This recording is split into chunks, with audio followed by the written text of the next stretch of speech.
속초 해수욕장의 명물로 떠오른 대관람차. 사업 추진 과정에서 각종 위법사항이 적발, 철거를 추진 중이었는데 최근 실시된 현장 답사에서 안전 문제가 발견되어 시민 안전이 우려되는 상황. 과연 속초 대관람차의 운명은 어떻게 될지 주민뉴스에서 짚어봅니다. 끊이지 않는 급발진 두장 사고, 그러나 알고 보면 가속 페달 조작 실수로 인한 사고, 여기에 잇따른 화재로 확산되고 있는 전기차 포비아 현상까지 이를 막을 대책은 무엇인지 알려드립니다. 강원자치도의 미래의 먹거리, 반도체 핵심 사업의 정부 투자 심사 통과 소식과 대형 배달앱보다 최대 4배 이상 저렴한 춘천의 공공 배달앱 도입 등 한 주를 뜨겁게 달군 현안과 이슈, 주간 뉴스픽에서 깔끔히 정리해드립니다. 정치권을 뜨겁게 달구고 있는 윤석열, 한동훈 차담과 국정감사 속 강원 출신 의원들의 활약상, 그리고 회생 절차 종결로 보정금 몰수에 물린 구 플라이강원 문제까지 주요 정치권 소식과 지역 소식, 네트워크 현장은에서 전해드립니다. 도내 소상공인과 자영업자의 실태를 점검하고 방안을 모색하는 시간. 이슈토크에서는 다가오는 소상공인의 날을 맞아 소상공인시장진흥공단 백수님 강원지역 본부장과 함께 각종 지원 대책에 대해 알아봅니다. 네, 시청자 여러분 안녕하십니까? 뉴스 그 이상의 뉴스, G1 뉴스쇼 김호진입니다. 어제 강원 동해안에 강풍 경보가 내려진 가운데 거의 여름 태풍급의 강한 바람이 불었습니다. 이로 인해 나무가 쓰러져 등산객이 숨지고 전신주 손상으로 정전되는 등 각종 피해가 속출했는데요. 이처럼 가을철 강풍에 건조한 날씨가 빈번해지면 우리가 주의할 것이 있죠? 바로 산불입니다. 강원소방본부에 따르면 최근 5년간 도내에서 356건의 산림 화재가 발생해 2,500여억 원의 재산 피해가 났는데요. 화재 원인의 대다수는 담배꽁초나 쓰레기 소각 등 부주의에 의한 것이었습니다. 산불은 예방만이 최선입니다. 화재 예방 각별히 주의하셔야겠습니다. 자, 그럼 한 주간의 주요 뉴스 속 현안과 이슈를 빠르고 쉽게 짚어보는 G1 뉴스쇼 지금 시작하겠습니다.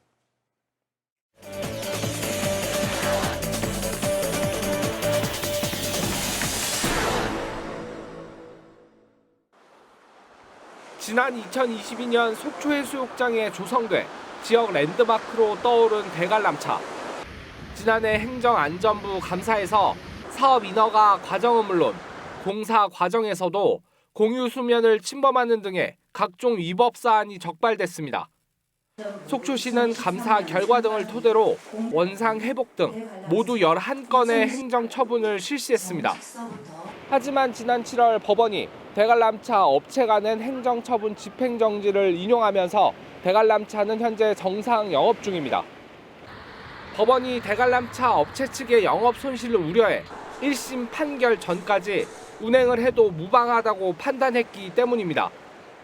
속초시는 시민 안전을 우려하고 있습니다. 최근 실시한 시의회와의 현장 답사에서 가설 건축물로 신고된 건축물에 22,900볼트의 특고압 전기 설비가 설치돼 있지만 내화 구조로 지어지지 않았고 주요 전기 시설과 위급 시 사용될 발전기 역시 분리되지 않는 등 추가 문제가 발견됐기 때문입니다. 특히 속초해수욕장의 경우 집중호우 때마다 잦은 침수가 발생하는 지역인 만큼 하루라도 빨리 철거가 진행돼야 한다는 입장입니다. 거기 지금 그 전기실이 있는 1층 시설에는 파도, 침수가 되면 그거는 오로지 화재와 연관될 수밖에 없고 또 이런 상황이 운영이 되다 보면 시민의 안전, 주변의 이웃들한테 그 위험스러운 어떤 시설일 수밖에 없기 때문에 속초시는 가설 건축물로 등록된 탑승동의 내년도 건축허가 연장 역시 불허하기로 했지만 대관람차 업체 측은 지자체가 제시한 대로 적법하게 사업을 추진했다고 주장하고 있는 상황.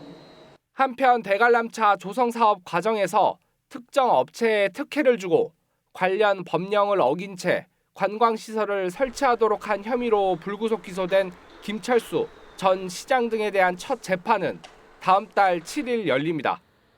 지원뉴스 김도훈입니다. 네, 앞서 영상에서 보신 것처럼 속초해수욕장 대관람차 철거와 관련된 논란 끊이지 않고 있습니다. 주민뉴스 오늘은 이 문제 김도훈 기자와 자세히 얘기 나눠보도록 하겠습니다. 어서 오십시오. 자, 속초해수욕장 대관람차 사업 어떤 게 문제가 되고 있는 거예요? 네, 속초해수욕장 대관람차는 지난 시장 재임 시절인 2020년 그 민간 사업자를 통해 92억 원을 들여 조성됐습니다.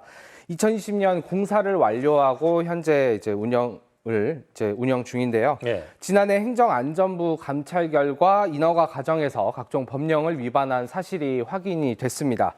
관람차 조성을 위해서는 강원도의 경관 심의를 받아야 하는데 심의 과정에 오랜 시간이 걸릴 것으로 보고 심의를 받지 않고 사업을 그대로 추진한 사실이 드러났고 또 조성된 대관람차가 사업 지정구역이 아닌 공유 수면을 침범하는 사실이 확인이 됐습니다. 행안부는 속초시의 관련 공무원들을 징계하고 위법성 해소 방안을 마련해 줄 것을 속초시에 요구를 했고 속초시는 고민 끝에 대관람차를 철거하는 원상 회복 처분을 결정했습니다. 이를 위해 지난 6월 유원 시설업 허가 취소 등 6건의 취소 처분과 시설 해체 등 11건의 행정 처분을 내렸는데요. 대관람차 업체 측은 이러한 처분이 부당하다며 행정처분 집행정지를 신청했고 법원이 이를 인용하면서 1심 판결 전까지는 정상 영업을 할 수 있게 됐습니다. 대관람차 업체는 계속해서 속초시 이러한 처분이 받아들일 수 없다는 입장인데요. 대관람차 업체 측 이야기 한번 들어보시죠. 소시 가이드라인에 따라 건축 및 모든 인허가를 받았습니다. 근데 행정안전부 감찰 경과 징계 위에서 주관 조직의 귀책 사유는 전혀 언급이 없었습니다. 이게 귀책 사유가 아닌데 이를 수리할 수 없다고 저희를 철거를 하고 인허가 취소 수위는 당사자인 저희한테는 그 사적 또 기업의 이익을 상당히 침해하고 네, 많은 관광객들이 찾으면서 속초의 명물로 자리 잡았는데 대관람차 그냥 운영하게 둘 수 있는 방법은 없습니까? 네, 위법성 해소 방안을 마련하라는 그 행안부의 요구에 따라서 속초시는 2차례의 청문 절차와 대관람차 업체 측의 의견 제출 기회 등을 제공을 했지만 합의점을 찾지 못했습니다. 법적으로 문제를 해결할 수 있는 방안을 찾았지만 마땅한 대안이 없다 보니까 속초시는 철거뿐 방법이 없다는 입장입니다. 또 탑승동의 경우 29,900볼트의 특고압 전기 설비가 설치돼 있는데 속초해변의 경우 매년 집중호우로 침수 피해가 자주 발생하는 지역이라 위험하다는 겁니다.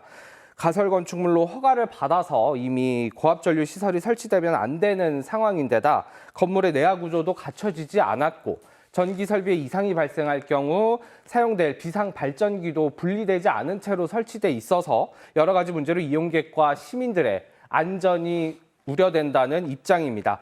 속초시 이야기 한번 들어보시죠.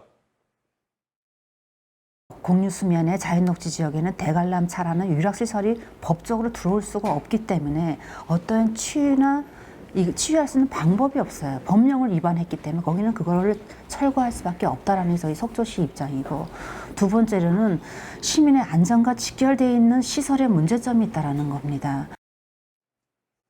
자, 그런데 속초해수욕장 대관람차 업체 선정 과정에서부터 문제가 있었다는데 이거 무슨 얘기예요? 네, 이미 지난해 행안부 감사 전부터 이와 관련된 검찰 조사가 진행돼 왔습니다.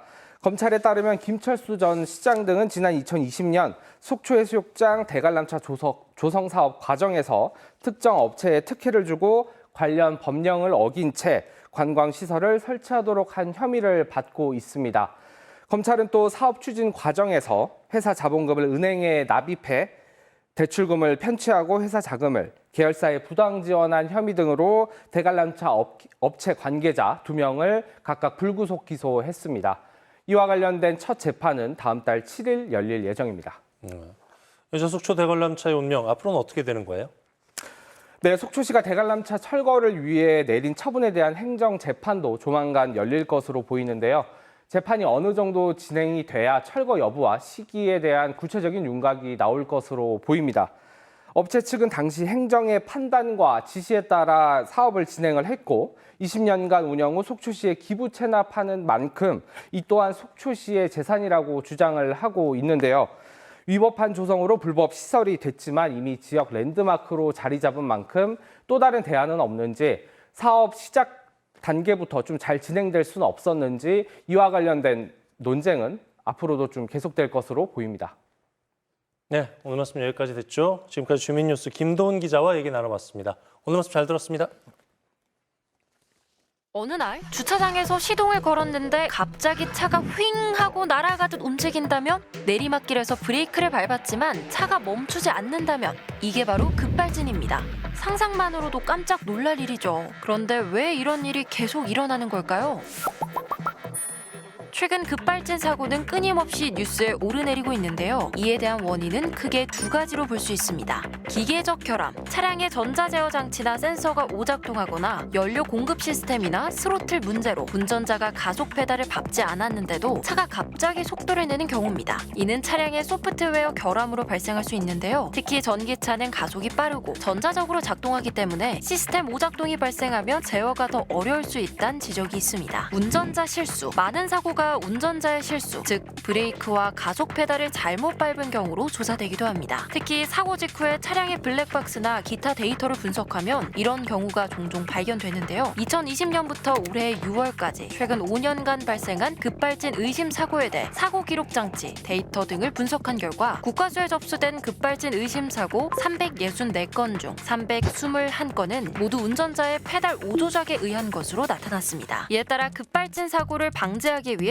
몇 가지 중요한 대책이 제시되고 있습니다. 최근 급발진 사고 발생의 높은 비중이 고령 운전자에 의해 점점 늘고 있음에 따라 조건부 면허제도 도입이 가장 크게 논의되고 있는데요. 일정한 조건에서만 운전이 허용되는 면허 시스템이 논의되고 있습니다. 하지만 이동권 침해라는 비판도 만만찮은 상황에서 논란을 원천 차단하기 위해 자동차 페달 블랙박스 설치를 의무화하는 법안을 대표 발의했습니다. 사고 기록 장치 설치는 의무화됐지만 운전자는 접근할 수 없고 정보 분석도 힘들기 때문에 눈에 보이는 가장 쉽고 명확한 방법으로 논란을 없애자는 겁니다.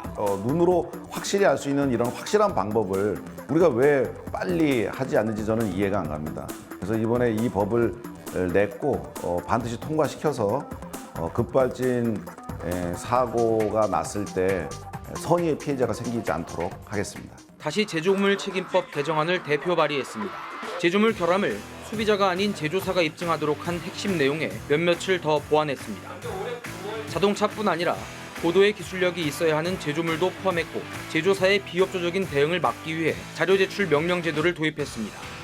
다만 비밀 유지 조항을 담아 균형을 맞췄습니다. 페달 블랙박스, 제조물 책임법 등 급발진 사고 관련 법안이 추진되고 있습니다. 또한 배터리 과열 문제로 요즘 전기차 화재도 자주 발생하고 있는데요. 전기차는 화재 진압이 어려워 위험이 더 클 수 있다는 지적이 있습니다. 특히 충돌이나 충격을 받았을 때 배터리의 열 폭주 현상으로 화재가 발생하는 경우가 있죠. 이에 대한 법안도 논의 중인데 전기차 화재 사고 시 안전 기준을 강화하고 제조사의 책임을 묻는 법안들이 추진되고 있습니다. 급발진 사고는 모두에게 매우 위험한 사고입니다. 사고의 원인을 명확히 규명하고 예방 대책을 강화하는 것이 중요합니다. 요즘 전기차 화재 문제까지 더해지면서 차량 안전에 대한 우려가 커지고 있는데요. 여러분은 이 문제에 대해 어떻게 생각하시나요?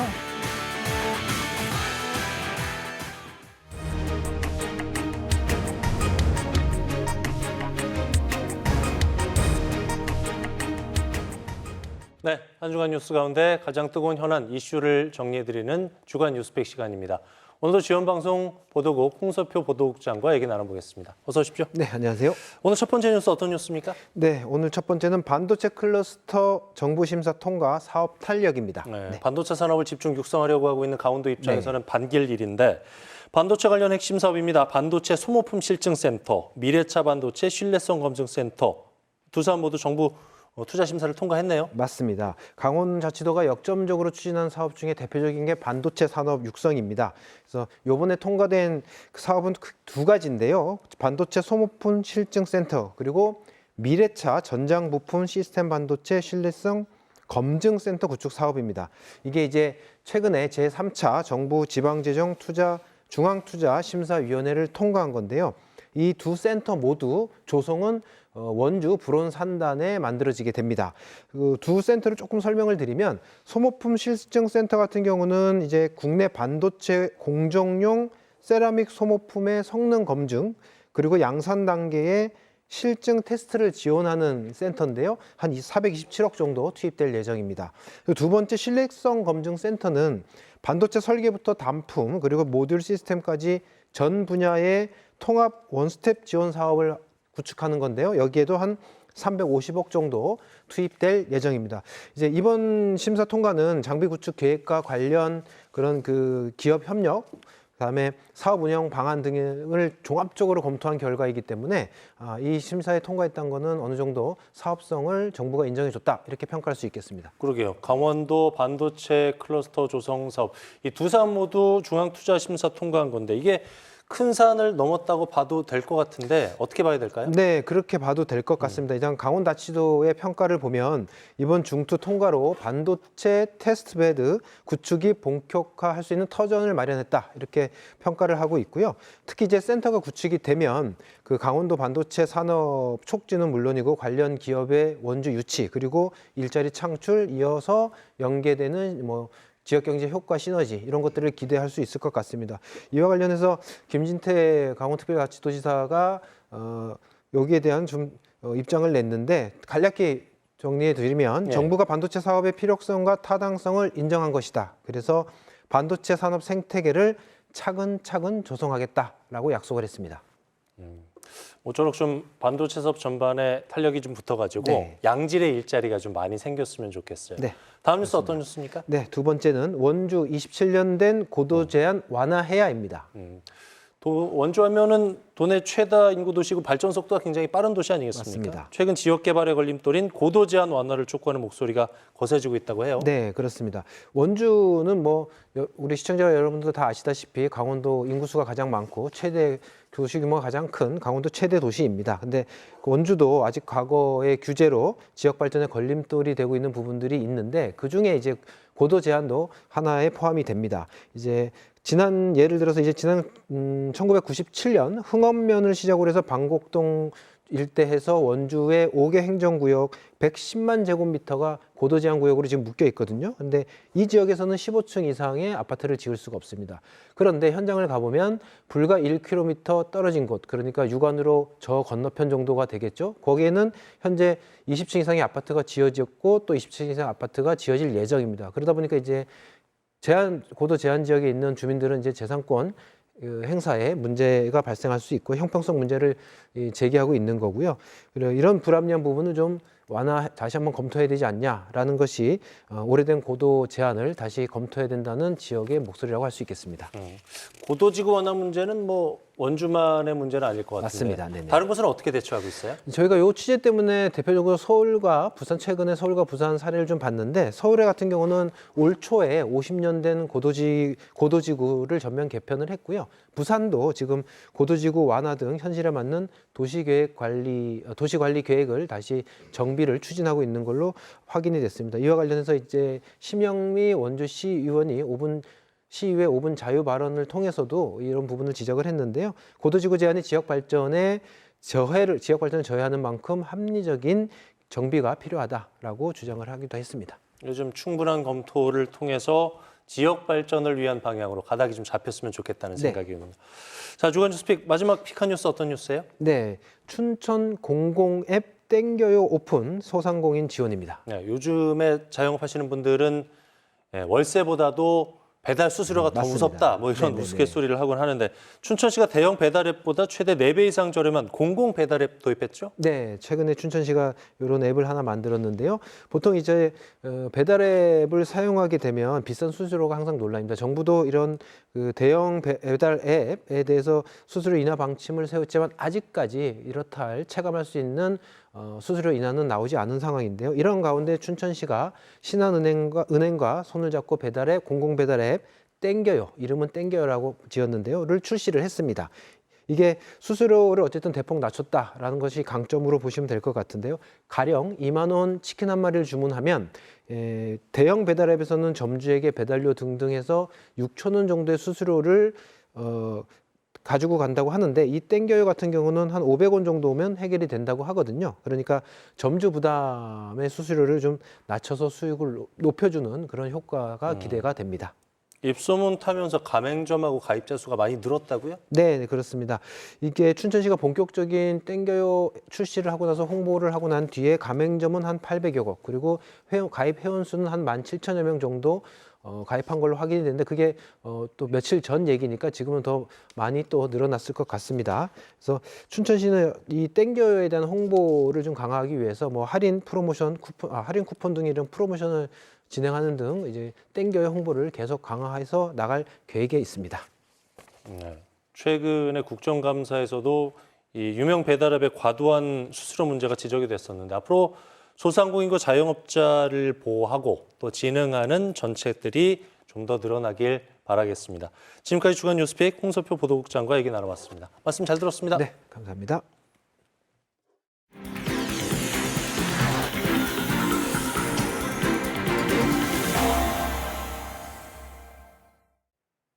네, G1 뉴스쇼 함께하고 계신 지금 시각 7시 3분 지나고 있습니다.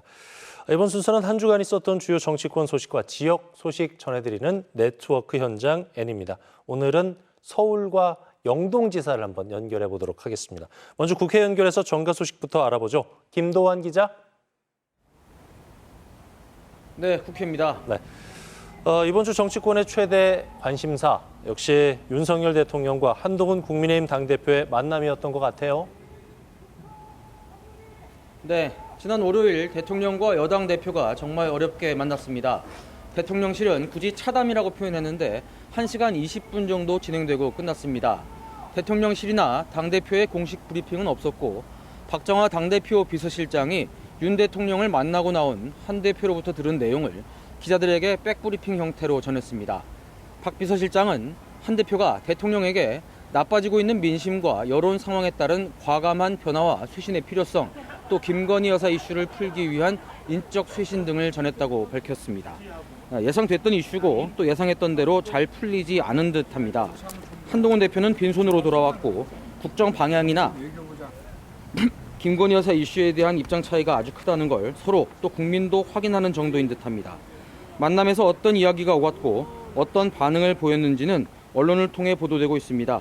중앙일보는 한동훈 대표가 예스나 노냐 답해라 라고 말했다고 일면에 실었고 윤 대통령은 헌정을 유린하는 야당과 같은 입장을 취할 경우 나로서도 어쩔 수 없겠지만 나는 우리 당원들을 믿는다 라고 말했다고 한국일보가 보도했습니다.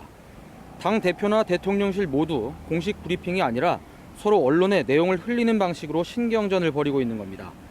국민의힘 관계자는 한 인터뷰에서 이번 만남을 두고 친윤계와 친한계가 헤어질 결심을 하고 마지막 의식을 치른 것이라고 평가하기도 했습니다. 네, 이번에는 국감 소식 알아보도록 하겠습니다. 앞서 김건희 여사 이슈에 대해서 언급을 했지만은 사실 팽팽하게 이 이슈로 맞붙고 있는 게 국회고 특히 법사위원회일 텐데요. 유상범 의원이 여당 간사로 있죠? 네, 사실 법사위에서 다루는 문제들이 딱히 강원도와 연관이 없는 경우가 많아서 저희가 뉴스에서 많이 다루지는 못했는데 법사위 여당 간사인 유상범 의원이 이번 국감 내내 활약을 하고 있습니다. 물론 여당 또 친윤계 의원으로서 그 입장을 대변하고 있기 때문에 정치적으로는 이견이 있겠지만 맡은 바 역할을 120% 하고 있는 건 맞는 것 같습니다. 가령 유상범 의원은 대검찰청 국감에서 검찰의 김건희 여사 주가 조작 의혹 사건 불기소 처분을 둘러싼 야당 공세를 전면 반박했습니다. 야당은 살아있는 권력 앞에 무릎 꿇은 검찰에게 수사권을 줄 수 없다, 또 총장의 직무유기다라면서 강하게 비판했습니다. 법사위 여당 간사인 유상범 의원은 이에 대해 증거가 없으니 기소하지 못한 것이라고 잘라 말했습니다. 또 애매하면 기소해서 법원 판단을 받아야 한다는 주장에 대해서도 생사람 잡으려는 말이라면서 검사는 유죄 확신이 드는 경우에 기소하는 것이라고 방어했습니다. 법사위는 첨예한 정치 쟁점들이 맞붙고 있기 때문에 거의 매번 회의 때마다 고성이 오가곤 하는데 특히 유상범 의원은 정청래 민주당 법사위원장과 설전을 벌여가면서 야당 공세를 받아내고 있습니다. 물론 정치적 입장에 따라 동의하지 못할 부분도 당연히 있을 수 있겠지만 당에서 법사위 간사를 맡겼기 때문에 또 본인 소신에 따라서 역할을 충실하게 하고 있다 정도로 이해할 수 있을 것 같습니다. 네, 국정감사에서 역할 얘기 나왔으니까 좀 덧붙이자면은 산자위원회 이철규 의원도 요즘에 주목을 많이 받고 있어요. 네, 의원들이야 정당 입장을 대변할 수밖에 없고 특히 간사가 더 그럴 텐데요. 하지만 위원장은 누구 편을 들기가 어렵고 또 국정감사를 충실하게 하기 위해서 부드럽게 회의가 진행되도록 또 질의하는 의원들은 물론 증인들도 중재해야 합니다. 이철규 의원은 찐윤 핵심으로 분류되지만 이번 국감에서는 중립적인 위치에서 국감을 이끌고 있습니다. 한 예로 석유공사 국정감사에서 여야 의원들은 이른바 대왕고래 프로젝트 자료 제출을 두고 언성을 높이기도 했는데요. 이철규 위원장이 나서서 중재했습니다. 산자위 국감은 대왕고래 프로젝트뿐 아니라 체코 원전 등 정치적으로 민감한 이슈를 다뤄야 하기 때문에 이철규 위원장의 중립이 또 어렵기도 하고 중요할 텐데 지금까지는 평가가 좋습니다. 무게 있고 품위 있게 산자위 국감이 진행되면서 이 정도면 국민 MC 아니냐라는 우스개까지 들리고 있습니다. 이철규 위원장은 회의를 진행하면서 내용을 정리해서 피감기관에게 개선을 주문하고 또 사이사이 지역 현안도 충실히 챙기면서 중진의원으로서 역할을 해내고 있습니다. 지금까지 국회에서 전해드렸습니다. 네, 김도환 기자 잘 들었습니다. 이번엔 강릉에 있는 영동지사 연결해서 주요 지역 소식 알아보죠. 김기태 기자. 네, 영동지사입니다. 네, 양양국제공항을 모기지로 둔 구플라이 강원, 현재는 파라타 항공이죠. 강원자치도가 이 항공사와 맺은 협약을 기반으로 이행 보증금 몰수에 나섰다고요? 네, 그렇습니다. 강원특별자치도가 플라이 강원과의 모기지 유지 이행 보증금에 대해서 전격적으로 몰수 추진을 결정했습니다. 이미 관련 부서에서는 서울보증보험의 계약 해지에 따른 이행보증금 16억 원 청구 절차에 돌입한 상태입니다. 강원특별자치도가 이런 결정을 한 데는 이유가 있었습니다. 최근 서울회생법원이 플라이 강원에 대한 기업 회생 절차 종료를 결정했기 때문에 양양국제공항을 모기지로 하는 항공사업 유지 협약서를 해지하기로 결정한 겁니다. 도가 모기지 협약을 해지한 사유는 크게 두 가지로 나눠볼 수 있겠습니다. 우선 기업 회생 절차를 거치면서 모기지 협약 의무 이행의 효력이 상실되었기 때문인데요. 기업 회생 계획이 인가되고 금전상 회생 채권으로 변경되면서 효력이 상실돼 이행 보증금에 대해서만 효력이 유지된 겁니다. 두 번째는 협약서 4조에 따른 계약 해지 사유에 부합하고 있다는 건데요. 협약에 따르면 플라이 강원은 양양국제공항을 모기지로 해 항공운송사업 유지와 전체 항공기의 70% 이상을 양양국제공항에 계류해야 했습니다. 하지만 지난해 기업 회생 절차 진행으로 운항이 전면 중단되면서 관련 의무를 이행하지 못했기 때문에 도로서는 불가피한 결정이었다는 설명입니다. 도에서는 보증보험증권 감액 시기가 오는 28일로 다가온 점도 고려를 했는데요. 오는 28일이 지나면 다시 또 4억 원이 더 줄어서 16억 원이 아닌 12억 원만 찾을 수 있기 때문에 혈세 낭비를 막기 위한 조치를 취했다는 겁니다. 강원특별자치도의 이번 조치에 지역에서는 우려의 목소리도 있습니다. 파라탄공이 아직까지 양양국제공항 모기지 유지 방침을 밝히지 않은 상황에서 이행보증금 몰수 결정이 자칫 타 지역으로 떠날 명분이 될 수도 있다는 건데요. 지역에서 원하는 것은 어떤 항공사가 되던 모기지 유지를 통한 양양국제공항의 활성화인 만큼 이제는 정치권을 통한 해법 찾기가 동반되어야 할 시점이라는 지적이 나오는 이유입니다. 네, 계속해서 다음 소식 알아보겠습니다.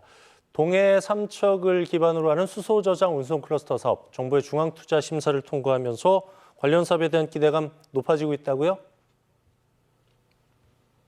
네, 그렇습니다. 동해 삼척의 수소 저장 운송 클러스터 구축 사업이 최근 행정안전부의 지방재정 중앙투자 심사를 통과했는데요. 앞서 한 차례 반려됐던 만큼 재도전 끝에 얻은 아주 값진 성과라는 평가를 받고 있습니다. 수소 저장 운송 클러스터 구축 사업은 오는 2028년까지 국비 등 3,177억 원이 투입되는 사업입니다. 도는 이번 중투 심사를 통해 통과를 위해서 삼척과 동해 지역 사업을 나눠서 동해 사업부터 신청을 했습니다. 우선 동해 지역에는 산업진흥센터와 안전성 시험센터, 실증 테스트베드 구축 등이 추진됩니다. 현재 해당 건설 사업에 대한 기본 계획과 타당성 조사 용역이 진행되고 있고요. 예타조사 통과 이후 바뀐 물가나 상황 등을 최종 반영해서 다음 달 용역 결과를 토대로 기재부와 전체 사업비 등을 협의한다는 계획입니다. 삼척시는 수소 저장 운송 클러스터 액화수소 저장과 생산 분야를 맡아 액화수소 플랜트 조성에 나설 계획입니다. 내년 상반기까지 특수목적 법인을 구성하는 것을 목표로 해서 관련 업체를 찾아다니면서 현재 협의를 진행해 나간다는 계획을 세우고 있습니다. 오는 2028년 완공을 목표로 동해 삼척 수소 저장 운송 클러스터 조성이 마무리되면 4,500여 개의 신규 일자리와 4천억 원 이상의 경제 유발 효과를 이끌어낼 것으로 기대되고 있습니다. 또 최근 선정된 수소 계량 신뢰성 기반 구축 사업과 에너지 저장 장치 화재 안전 실증 플랫폼 구축도 추진 중이어서 동해 삼척 수소 저탄소 녹색산업 기회발전 특구 지정에도 청신호가 켜지는 등 동해안 남부권의 기대감도 계속해서 커지고 있습니다. 네, 마지막 소식입니다. 동해를 따라서 남북을 잇는 동해고속도로. 현재 동해안 6개의 시군 가운데 고성군만 유일하게 고속도로가 연결돼 있지 않은데요. 이렇다 보니까 고성 연장에 대한 지역의 요구가 거세지고 있다고요? 네, 그렇습니다. 지금 말씀해 주신 것처럼 동해안 6개 시군 가운데 고성에만 유일하게 고속도로가 없다 보니까 주민들의 불편도 또 지역 발전도 더디다는 평가가 계속해서 일고 있었습니다. 그래서 고성군과 강원특별자치도가 본격적인 공동대응책 마련에 나서고 있는 상황입니다. 동해안 최북단 고성 지역의 최대 수건 사업 중 하나가 말씀해 주신 바로 동해고속도로 고성 연장입니다. 매년 1,000만 명 이상의 관광객이 지역을 찾고 있지만 열악한 교통망 때문에 불편함을 겪고 있기 때문입니다. 동해고속도로 고성 연장은 현재 사전 타당성 조사 중인데 아직 예비 타당성 조사 대상에도 들지 못한 상태입니다. 사실 동해고속도로 고성 연장은 수십 년 전에 계획된 구간이라 지역에서는 예타조사 면제 사업으로 추진해야 한다는 주장도 나오고 있습니다. 실제로 동해고속도로 강릉에서 동해 구간이 2004년, 강릉에서 양양 구간이 2009년, 양양에서 속초가 2016년에 각각 개통됐습니다. 하지만 속초에서 고성 간 43.5km 구간은 지난 1998년 기본 설계까지 마쳤지만 26년째 단 한 걸음도 떼지 못하고 있습니다. 너무 오랜 기간 답보 상태다 보니 고성 지역에서는 고속도로 종점을 기존 고성 재진에서 간성읍으로 단축해서 착공부터 하자는 의견이 나오고 있고 또 반면에 고속도로 완결 구간이라는 중요성을 반영해서 예타 면제 사업으로 추진하자는 주장이 엇갈리고 있는 상황입니다. 고성군과 강원특별자치도는 동서와 남북 간 고속도로망 완성 사업이라는 점을 집중 부각해서 본격적으로 정부 부처와 정치권을 설득해 나간다는 계획입니다. 지금까지 영동지사에서 전해드렸습니다.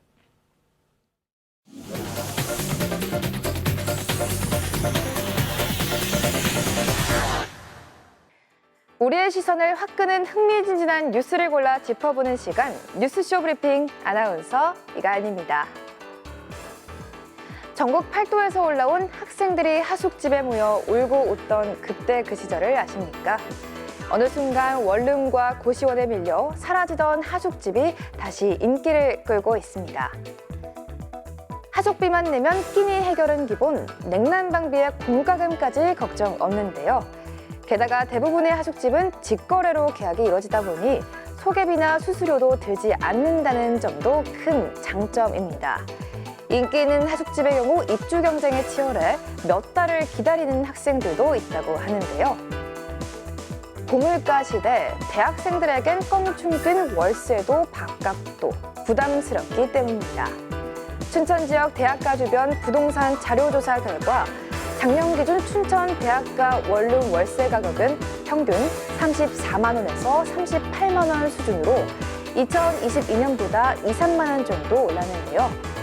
강원 지역 소비자 물가지수 역시 2021년 1월 이후부터 올해 9월까지 14.3% 상승한 것으로 나타났습니다. 안 오르는 게 없는 요즘 사생활이 중요한 젊은 세대라 하더라도 주저없이 하숙을 택하는 상황인데요.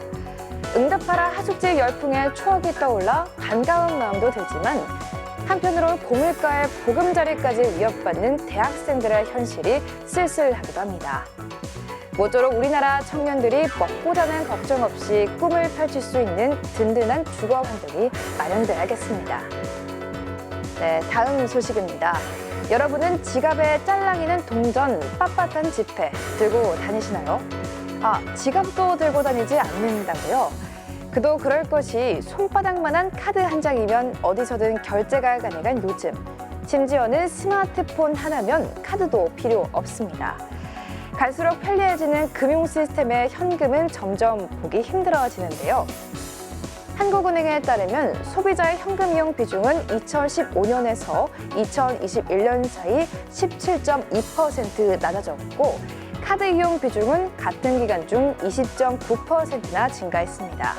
이에 자동 입출금기 이용이 줄어들고 그나마 경조사에나 뽑을 수 있는 돈도 온라인으로도 손쉽게 보낼 수 있어 은행 ATM 설치도 감소하고 있는데요. 그렇다면 현금 없는 사회 모두가 변할까요?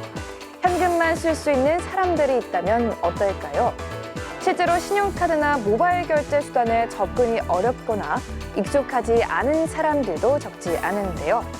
특히 고령화 시대 현금 의존도가 높은 노인층이 늘어나 키오스크 이용이 어렵다거나 인터넷으로 통장 개설도 쉽지 않아 편의성 격차가 벌어지는 사례가 늘고 있습니다. 더군다나 현금을 쓰는 사람들이 줄어들자 일부 업체에선 현금 결제를 거부하는 사례도 급증하고 있는데요. 현금이 누군가에겐 유일한 지급 수단일 수도 있는 만큼 정부의 대응책도 필요하지만 지불 수단의 디지털 격차를 해소할 모두의 노력 또한 중요해 보입니다. 지금까지 뉴스쇼 브리핑 아나운서 이가은이었습니다. 네, 계속해서 도내 주요 인사와 화제 인물을 초대해서 이야기 나누는 이슈 토크 시간입니다. 최근에 소상공인 시장진흥공단 서울강원지역본부가 분리돼서 강원지역본부가 별도로 신설이 됐습니다. 소상공인들을 위한 현장 밀착 지원이 강화될 것이란 기대감이 커지고 있는데요. 이슈토크에서는 오는 11월 5일 소상공인의 날을 맞아 소상공인 시장진흥공단 백수님 강원지역 본부장을 모시고 관련 말씀 들어보도록 하겠습니다. 안녕하십니까, 본부장님? 예, 안녕하세요. 11월 5일 소상공인의 날, 이 날은 어떤 의미 있는 날입니까? 예, 그 소상공인의 날은 소상공인들의 그 사업적 지위 향상과 지역의 주민과 관계 증진을 위해서 소상공인 그 지원에 관한 법률에 의해서 정한 법정 지정일입니다. 여기에서 소상공인은 그 건설업이라던가 제조업, 그다음에 강업 같은 경우에는 10인 미만 사업체를 말하는 거고요. 그 외의 업종은 그 5인 미만 사업체를 뜻하는 겁니다. 그 소상공인의 날을 그 기념해서 개최되는 소상공인 대회가 있습니다. 매년 2006년부터 매년 열리고 있고요. 소상공인의 최대 축제라고 할 수 있습니다. 그런가 하면 최근에 소상공인 시장진흥공단 강원지역 춘천센터가 강원지역본부로 승격돼서 신설이 됐습니다. 축하할 네, 일이죠. 감사합니다. 네. 앞으로 지역으로서나 기관으로서나 어떤 부분이 좀 달라집니까, 본부장님?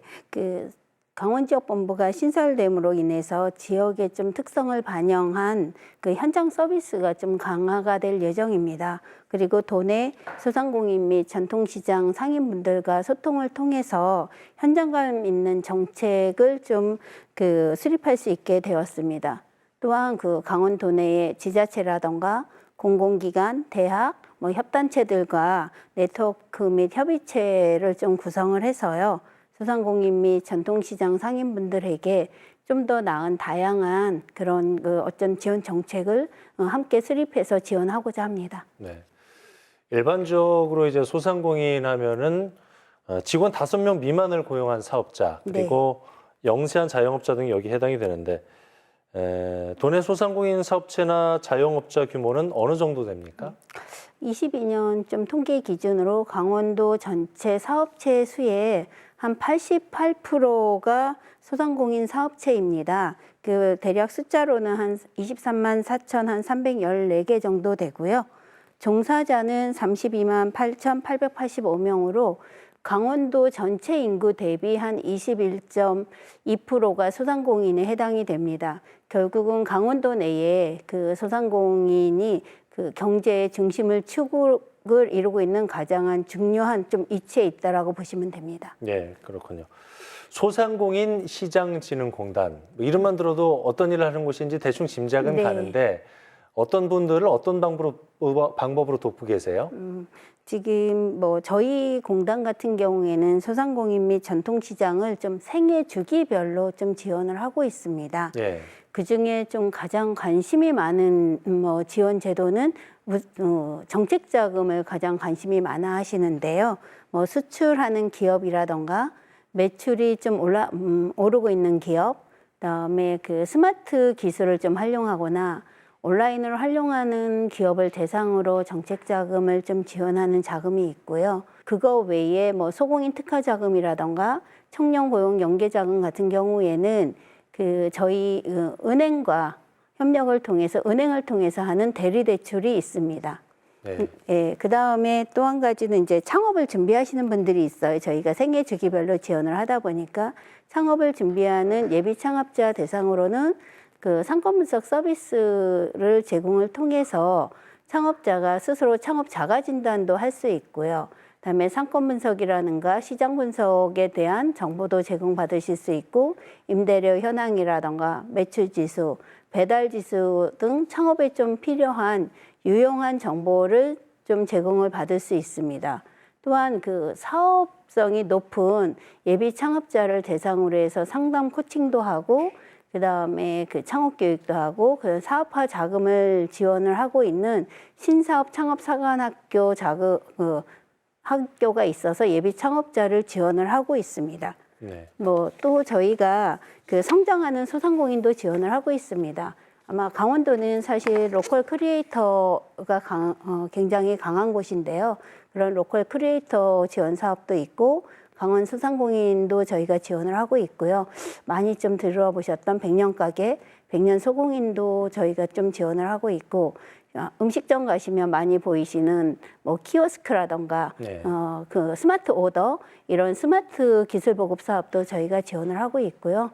또 온라인 판로 지원 등 다양하게 그 업체의 특성에 좀 맞게 이렇게 성장하는 업체도 지원을 하고 있습니다. 요즘에 뭐 논할 것 없이 어려운 상황이긴 합니다만은 고금리, 고물가 시대이기 때문에 소비자들이 지갑을 닫으면서 소상공인 분들, 자영업자분들 굉장히 어렵다는 얘기 많이 들었어요. 코로나 때보다 더 심각하다 이런 네, 말씀들 네. 많이 하시는 것 같은데 소상공인 시장진흥공단이 발표한 7월 소상공인 시장 경기 동향 조사 보고서에 따르면은 올해 소상공인과 전통시장 상인들의 매출 하락 굉장히 크다고 들었어요. 네, 지금 뭐 여러 가지 어려움 때문에 그 전통시장이나 소상공인 분들이 강원도 내 분들이 계속 매출이 좀 하락하고 있습니다. 말씀하셨던 고물가라던가 그다음에 고금리 그리고 그 지속적인 그 경기 악화라던가 또 소비자분들이 요즘은 꼭 필요한 필수품 이외에 그 좀 지갑을 닫고 있는 이런 문제라던가 그다음에 원자재 가격 상승 뭐 이런 복합적인 요인들로 아마 지금 계속 그 매출 하락으로 너무 어려움을 겪고들 계십니다. 그렇군요. 소상공인과 자영업자의 고충 뭐 이루 말할 수가 없을 텐데요. 어떤 점을 가장 힘들어하고 계신가요, 지금? 그 2020년 코로나가 그 발생하면서 정부에서 굉장히 많은 정책 자금을 통해서 대출을 진행을 했습니다. 근데 대부분의 정책 자금이 상환 기간을 포함해서 한 5년 정도이기 때문에 대부분 지금은 원금 상환이 도래가 되고 있는데요. 이 부분이 그 뭐 매출이 좀 증가하고 경기가 좋으면 괜찮은데 현재는 그 많은 분들이 경영 악화를 겪고 있기 때문에 이 원금 상환 자체에 어려움을 겪고 있습니다. 그래서 이러한 부분들 그 원금 상환을 다른 대출을 발생시켜서 소상공인 분들이 상환을 해야 되는 어떻게 보면 이중고를 현재는 좀 겪고 있는 상황입니다. 그래서 정부가 지난 7월에 소상공인 자영업자 종합대책을 발표했는데 주로 어떤 지원책들이 담겨 있습니까, 여기는? 일단 뭐 소상공인 분들이 가장 좀 힘들어하셨던 그런 정책 자금에 대한 상환 기간을 최대 5년으로 연장을 좀 해드리고 있습니다. 또한 그 강원 신용보증재단에서 보증부 대출을 이용하시는 소상공인 분들이 있습니다. 이분들 대상으로 해서 신규 보증으로 전환을 해서 상환 기간을 연장하실 수 있는 방법도 있습니다. 그러니까 신규 보증 전환할 때에는 그 기존 대출의 중도 상환 수수료를 면제하고 있고요.